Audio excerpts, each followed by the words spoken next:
Hey, welcome back to No Hype Beer Reviews. Unless it's your first time, then welcome. Please consider subscribing. If you do, hit the notification bell, get all the updates. I am incredibly excited for today's video. The beer is courtesy of Keith from 93 Lumber, spelled out. Thanks so much, Keith. I really appreciate it. People watching, make sure you check him out. I will add him in the description box below. Great guy. Great beer tuber, even better guy. And also this glass he gave me last year because he gave me the same beer, but the year before's vintage. So this is not even just the proper glass, like it's the same brewery's glass. This is specific to this beer, you know. Great artwork. Let me get into it. It's 2023's Broder Rusche, which I'm probably mispronouncing, a blend of our favorite barrel-aged strong ales. So I didn't look it up, but I'm sure, if I remember from last year, I'm pretty sure that they list like what the blend is. I think of like Firestone Walker's anniversary beers where they show you what percentage of stuff is in it, like which different beers are in it. I'm almost positive they do the same thing. So definitely check in the description box below because I'll put that there. It probably has like maybe some different Ralphius, maybe like their Dystopias. I don't even know what else could be in there.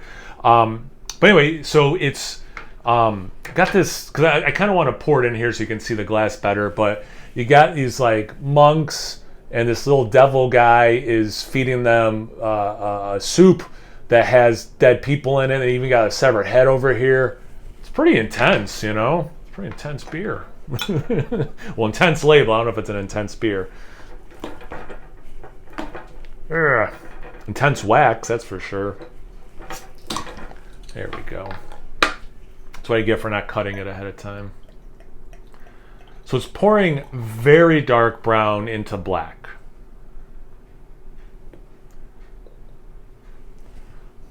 A little bit of head retention, just over a finger ahead. But yeah, see what I'm saying? It's the same. So cool. Actually, it's a mirror image, right? Because what's gold on here is black on the label. Oh, that's rad. I didn't catch on that before. All right. Enough about the label. How much I love it. I don't know what that says about me that I love that label so much. So yeah, like in the glass, same thing I was saying, super dark brown into light black for sure. You had just a little over a finger ahead, like a light, like super dark khaki light mocha kind of color. Relatively compact bubbles, but like it's not going to fool anyone that they're nitro or something, you know? Looks like a big beer. Let's get into the aroma.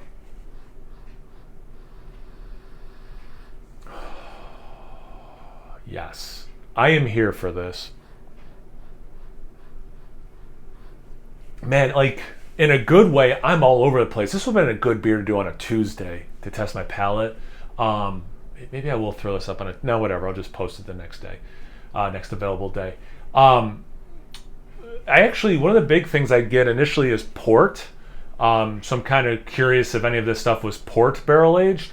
Some nice dark fruit, cherry note, like dark dried fruit, cherry notes. A little bit of chocolate is there.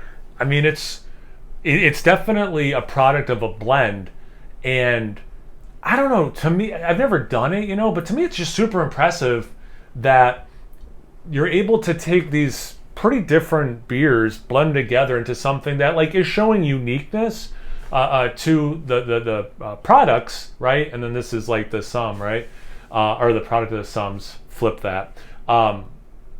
Like the fact that it's cohesive at all and harmonious is to me just impressive, you know. Yeah, definitely the dried fruit, fig, but again the chocolate, huge port. I get some oak, plums, man, prunes. This is just awesome. Besides the port, maybe a kiss of red wine. But yeah, this smells awesome. Let's get into the taste. Cheers. Thanks again, Keith. And guys, make sure you check out Keith. I will add him in the description box below.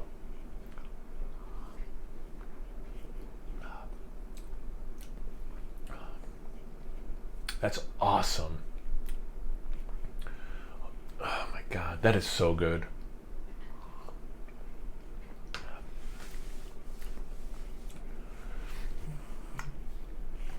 I'm thinking maybe some barley wine in there with some of the stout stuff. It would explain the like plum, or maybe a quadruple, like a Belgian style quad. For the ABV, little warmth in the chest. I'm not getting on the taste. Big fruit notes, like I was saying, the aroma. It does follow the aroma pretty well. I get less port in the taste than I got in the aroma, for what that's worth. That red wine thing, to me, in the taste, it's a little bit more concentrated on like a, not quite strawberry, but just like generic red berry. So it has those fruity elements. At times dried fruit, at times more like maybe like a berry compote. I get some roastiness, not a ton. Definitely has, just generic stoutiness for sure. And again, I'm getting what I think is some barley wine and or Belgian style quad elements. Some oak.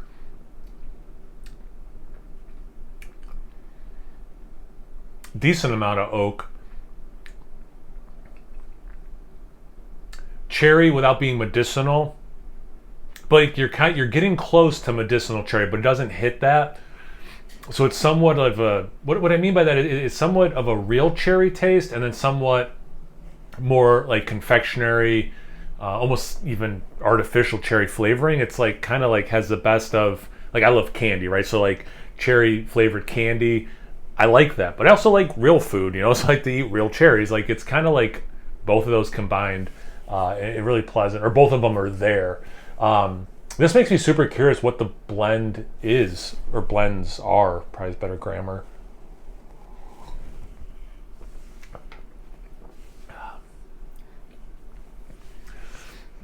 I got this in another recent review, I forget what it was.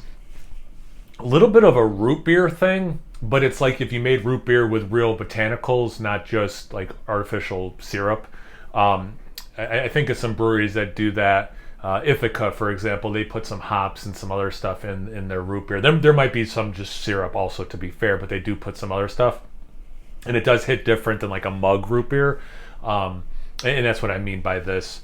Part of it is just how tasty this is and the fact that I'm reviewing it. But like, not that I could crush this, but it's so tasty. I just want to keep drinking it. I just want to keep having more of this awesome experience that is totally out there, but also it works, So like, they really, if anyone from the brewery is watching, in my opinion, did a really good job with this blend and in making it all work while still allowing these individual things to just shine. To me, this is like a fireworks experience where it's just kind of like you're just getting these shot ups of flavors, and yeah, it's a beautiful display, like it's still a beautiful beer. So yeah, well done. This would be a good like live stream video where I could just keep talking about it, go to the comments section for a while, sip on it, talk about what's changed, what's the same, how am I still enjoying it, or whatever. But it's not what I did for this video, so I will wrap it up now. But Keith, man, thanks again. I really appreciate it. This beer is awesome. Have you guys had this one before? Have you had anything like it? Like I was saying, like Farson Walker's Anniversary that does blends, or another brewery about that does these like cool, and maybe like once a year or however often blended beers. Anything, everything, comment section below. Let's get a conversation going. Once you're done doing that, make sure you check me out on Instagram and Untapped. It's No Hype Beer Reviews at both those places. So please like, comment, subscribe, and most importantly, imbibe. Cheers, everyone.